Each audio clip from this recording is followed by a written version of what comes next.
अंडे खाने के बेनिफिट्स क्या हैं और एक दिन में कितने अंडे खाने चाहिए? सबसे पहले अंडों के फ़वाइद। ग़िज़ाइयत से भरपूर।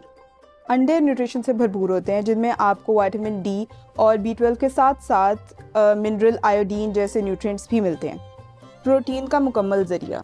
कुछ अमीनो एसिड्स हमारी बॉडी के लिए बहुत इंपॉर्टेंट होते हैं, लेकिन हमारा जिस्म खुद से इनको नहीं बना सकता।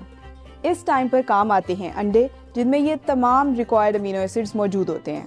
इसलिए अंडों को कंप्लीट प्रोटीन भी कहा जाता है। हमल और दूध पिलाने वाली माओं के लिए अहम। अंडे प्रेग्नेंट और दूध पिलाने वाली माओं के लिए भी फ़ायदेमंद होते हैं।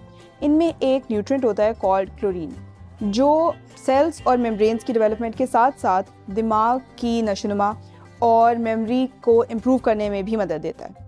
जिस्मानी सेहत के लिए मुफीद। अंडे खाने से हार्ट डिजीज़, आईसाइट का कमज़ोर होना और फॉलेज का ख़तरा कम होता है और ये मसल्स और इम्यून सिस्टम को स्ट्रॉन्ग बनाने में भी मदद देते हैं। वज़न कम करने में मददगार। अंडों का नाश्ता कैलोरीज से भरे कार्बोहाइड्रेट्स और फैट्स वाले नाश्ते के मुकाबले में ज़्यादा देर तक आपको पेट भरे रहने का एहसास दिलाता है। जब आपको भूख नहीं लगेगी तो आप एक्स्ट्रा खाना नहीं खाएंगे और अल्टीमेटली आपका वज़न कम हो जाएगा। अब सवाल ये है कि कितने अंडे खाने चाहिए? मल्टीपल रिसर्चेस के मुताबिक एक बैलेंस डाइट में रोज़ाना का एक अंडा काफ़ी है। जी, बस एक।